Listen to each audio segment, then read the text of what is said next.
Some betrayals you can forgive. But some, they break you so badly you don't even recognize yourself anymore. I never thought I'd be this guy.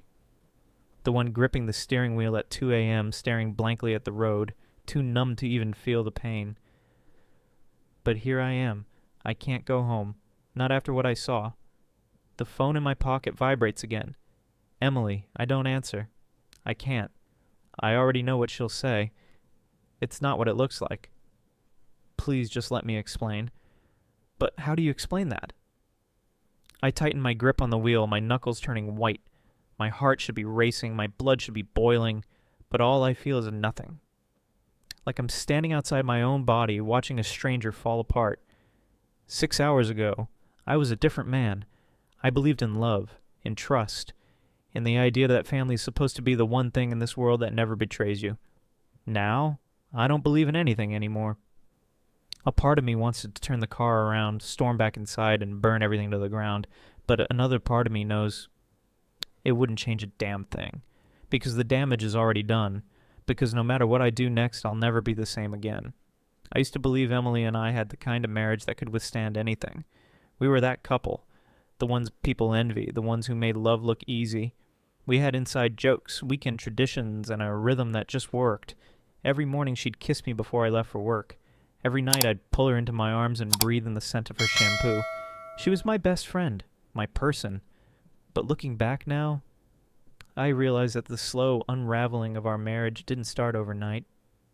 It had been happening for months, maybe even years, and I had been too blind, too trusting to see it. At first the changes were so small I barely noticed them. Emily started staying up later than usual, long after I'd gone to bed. I'd wake up at 2 or 3 in the morning, groggy, reaching for her, only to find her side of the bed empty. I'd shuffle out into the living room, rubbing sleep from my eyes, and there she'd be, sitting on the couch, phone in hand, the glow of the screen illuminating her face. "You're still up?" I mumbled. She glanced up, startled, then forced a smile. "Yeah, just couldn't sleep. Work stress." I nodded, too tired to think much of it, then crawled back into bed. It became a pattern. At least twice a week she was up at odd hours, whispering into her phone, typing furiously, then locking the screen the moment I walked in. "Just checking emails." "Catching up on some reading." "Go back to sleep, babe." And I did, because I trusted her. Then there was Jake. He had always been around. He was my brother, after all. But something had shifted. He started coming over more frequently, dropping by unannounced, always at times when I wasn't home. If I left for work at 8, he'd be at my house by 9. At first, I thought nothing of it. Jake was a contractor. His work schedule was flexible. But then, I started noticing strange patterns. I'd come home and find his jacket draped over the couch like he'd been there all day. Dishes in the sink for 2, even though Emily swore she had lunch alone. That one time I walked in early and they were in the kitchen, standing just a little too close. Emily pulled away like I had caught them doing something wrong. "Oh, hey!" she said, too cheerful as if she were relieved I hadn't walked in sooner. Jake just stopped by to help me fix the sink. Jake grinned, clapping me on the back. "Your wife's helpless with a wrench, man." I laughed, because why wouldn't I? He was my brother, she was my wife. They would never... Would they? And then came the lies. Not outright ones, nothing big enough to set off alarms, just inconsistencies, little things that didn't add up. Like the time Emily told me she was meeting a friend for dinner, but when I casually mentioned it to that same friend later, she looked confused. "Oh, we had to reschedule. She said she wasn't feeling well." Or the day Jake swore he was working on a project out of town, only for me to randomly see his truck parked a few blocks away when I left for lunch. I asked him about it later, and he barely blinked before responding. "Oh yeah, I wrapped up early and decided to grab a drink nearby." They were small things, tiny even, but when you put them all together, it felt like I was the only one in the dark. One night, I remember watching Emily get ready for bed, brushing her hair in the mirror. "You seem different lately," I said casually, testing the waters. She froze for just a second. It was subtle, barely noticeable, but I saw it. Then she turned around, smiling like nothing was wrong. "What do you mean?" I hesitated. I didn't even know what I meant. She still kissed me goodbye every morning. She still laughed at my stupid jokes. She still curled up next to me on the couch, our legs tangled together under a blanket. So why did it feel like she was slipping away? Why did it feel like I was losing something, but I couldn't figure out what? I forced a smile. Never mind. And she let it go. There's this saying, if something feels off, it probably is. I wish I had listened to that voice in my head. I wish I had paid more attention. But I didn't. Because the truth was, I didn't want to know. Because deep down, somewhere in the part of my brain I refused to acknowledge, I already knew. I just wasn't ready to face it. Not yet. There's a moment right before your world collapses where everything feels still. Like time slows down just long enough for your brain to register that something is wrong, but not long enough for you to stop it from happening. That moment had been creeping up on me for weeks, maybe even months, and I had been too blind and too trusting, too damn stupid to see it. It started with a simple mistake, a tiny detail that most people wouldn't even notice. But I did. Emily's phone. She had always been private with it, but never in a way that made me suspicious. But one night, as she was in the shower, she left it charging on the nightstand. The screen lit up. A message. Jake. I stared at it, my stomach twisting. It wasn't unusual for my brother to text my wife, but something about it felt wrong. The preview was hidden, just his name, like she had set it that way on purpose. I reached for the phone, my fingers hovering over the screen, and then I pulled my hand back. I wasn't that guy. I wasn't the kind of husband who went through his wife's phone. But that night I couldn't sleep. Over the next few days, more cracks started to show. Emily's behavior changed, subtly but undeniably. She was more distant, more distracted. She started dressing up more, wearing perfume to places she never used to. She took her phone with her everywhere, even to the bathroom. Then came the moment that should have shattered the illusion completely. She had told me she was meeting a friend for dinner, an innocent enough excuse. But later I ran into that same friend at the grocery store, and when I casually mentioned their dinner plans, she blinked in confusion. Oh, we had to reschedule. She said she wasn't feeling well. I felt something shift inside me. A crack. But instead of confronting her, I did what I had been doing for weeks. I ignored it, because if I didn't acknowledge it, then it wasn't real. Until it became impossible to ignore. I was supposed to be out of town. Emily thought I was miles away, checked into a hotel, attending another corporate dinner.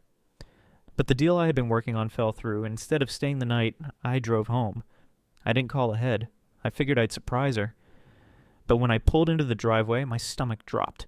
Jake's truck was parked outside. The lights in the house were dim, except for a faint glow from the upstairs bedroom window. My bedroom window. I sat in the car, gripping the steering wheel so tight my knuckles turned white. My heart pounded in my chest, a relentless, suffocating beat. I told myself I was overreacting, that there was an explanation, that maybe something had happened, and Jake was just checking in on her. But deep down, I already knew the truth. I stepped out of the car, moving on autopilot. The air felt heavier than usual, thick like a presence that wasn't supposed to be there. Inside, the house was eerily silent. Too silent. And then I saw it. 2 wine glasses on the kitchen counter.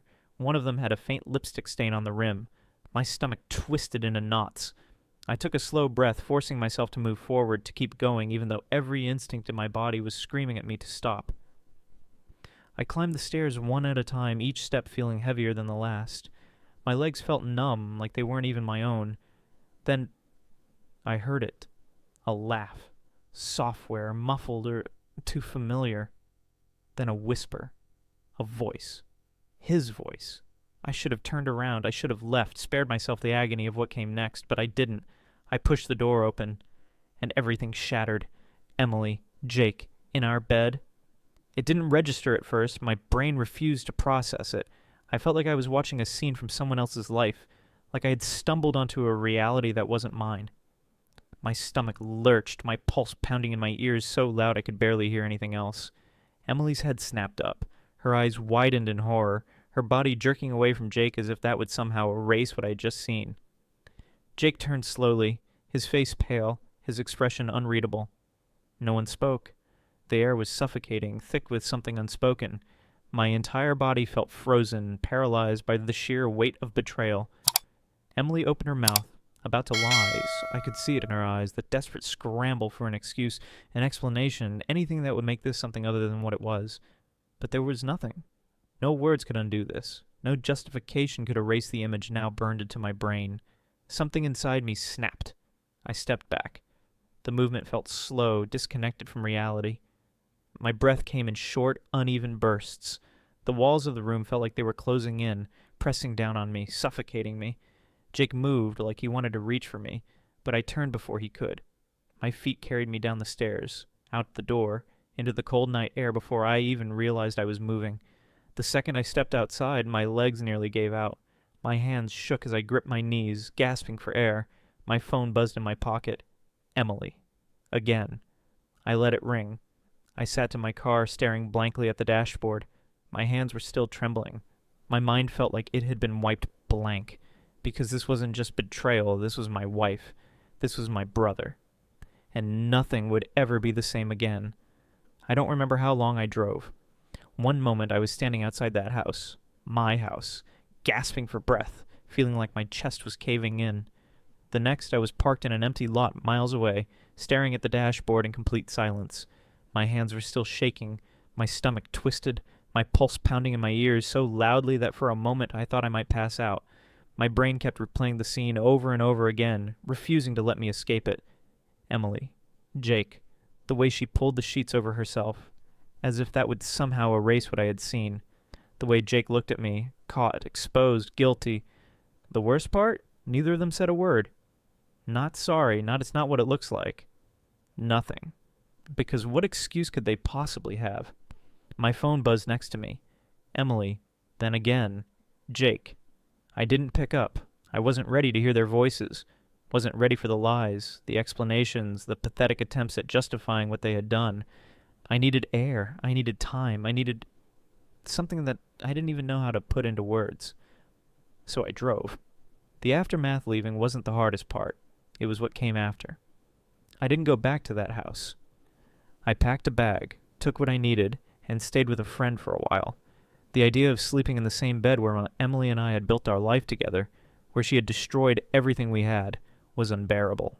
She called, over and over, left voicemails, sent texts pleading with me to talk. I didn't respond. Jake surprisingly didn't push as hard, maybe because he knew there was nothing he could say that would make this right, but the fallout didn't just affect me. Word spread quickly. I didn't have to tell anyone what happened. People figured it out. My family, our mutual friends, even acquaintances who barely knew us. And just like that, Emily and Jake became the most hated people in our circle. My mother, who had always doted on Jake, the golden child, was furious. She called me crying, apologizing over and over for what he had done, even though none of it was her fault. She told me she had cut him off completely, that she couldn't even look at him anymore. My father, worse. He didn't say much, just sat there quietly as I told him what happened, but the look in his eyes said everything. Disappointment, disgust, betrayal. Jake had ruined more than just my marriage. He had ruined his relationship with our entire family. Emily, on the other hand, lost everything. She had no one. Most of our friends sided with me, because how could they not? She had cheated on me with my brother. Even the ones who had once been close to her cut her off, refusing to be around her after what she had done. She moved out of our house within a month. I don't know where she went. I didn't ask. I didn't care. For a while, Jake and Emily tried to make it work. I found out through a mutual friend that they had started dating. Not openly, but enough for people to notice. I don't know what they told themselves, what lies they fed each other to justify what they had done. Maybe they thought they were meant to be. It didn't last. Jake lost his job. His boss had heard about what happened, and while they couldn't fire him for it, they made it clear that no one wanted to work with a man who would betray his own brother. Emily? She tried to rebuild. She moved to another city, tried to start over, but no matter where she went, the past followed her. People remembered. No one trusted her. Eventually, they turned on each other. The stress, the shame, the weight of their choices, it all caught up to them. One day, Jake called me. I nearly ignored it, but some sick, twisted part of me wanted to hear what he had to say. When I picked up, he sounded hollow. I lost everything, he said, his voice barely above a whisper. For a second I felt nothing. No anger, no satisfaction, no pity, just emptiness. Then I said the only thing I could. Good. And I hung up. Moving forward, I didn't take revenge. I didn't destroy their lives. They did that all on their own. Some betrayals are loud, explosive. They end in screaming matches and fists thrown, in legal battles and shattered glass. But some betrayals are slow burning, destroying everything in their path without a single word being spoken. This was one of them. Emily and Jake had already lost more than I ever could have taken from them, and me, I moved on. It wasn't easy. The nights were the hardest. Lying in bed, staring at the ceiling, wondering when the pain would stop feeling so fresh, when I'd finally stop replaying every moment in my head. But time moved forward, even when I felt like I couldn't. One day I woke up and realized I hadn't thought about them in weeks. And that was the real victory.